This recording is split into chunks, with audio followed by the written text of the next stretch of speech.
බුදුරජාණන් වහන්සේ දවසක් මහ රැයක නිදා ගන්නවා පින්වත් ගහක් යට. උදේ පාන්දර එතනින් යනවා රජ කෙනෙක්. මේ රජුරු අහනවා බුදුහාමුදුරන්ගෙන් මෙතන නිින්ද යනවද? සුවසේ නිදියන්න බැහැනේ මෙතන. බුදුහාමුදුර අහනවා ඔබ සුවසේ නිදියන කෙනෙක්ද? ඔව් මේ ලෝකේ සුවසේම නිදියන අය අතර මම ඉන්නවා. කවුද කියන්නේ? රජුරු. රජුරු එහෙම කියද්දි බුදුහාමුදුරු කියනවා නුඹ මේ ලෝකේ සුවසේම නිදියන කෙනෙක් නෙවෙයි. ඇයි?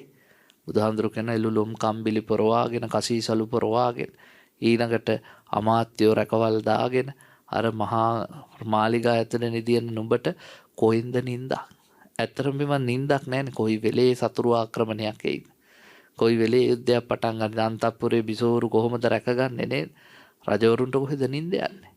එනිසා බුදුහාමුදුරුවෝ කිව්වා කසීසලු පොරවන රන් රිදී අබරණ පළදෙන නුඹලාට කොහෙන්ද නින්දක්? මම තමයි මේ ලෝකේ සුවසේ නිදියන අය අතර ප්‍රධානම කෙනා.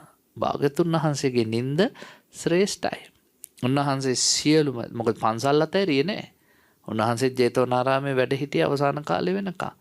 උන්වහන්සේ සිතින් ඒ සියලුම බැඳීම් කඩලා තිබ්බා. හිතින් නිදහස් වෙච්ච තැන සතුට.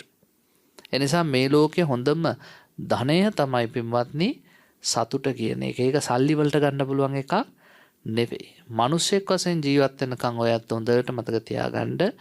හොඳට සම්පත් භුක්ති විඳින්න ආස දේ කන්න කැමති තැනක යන්න විනෝද වෙන්න.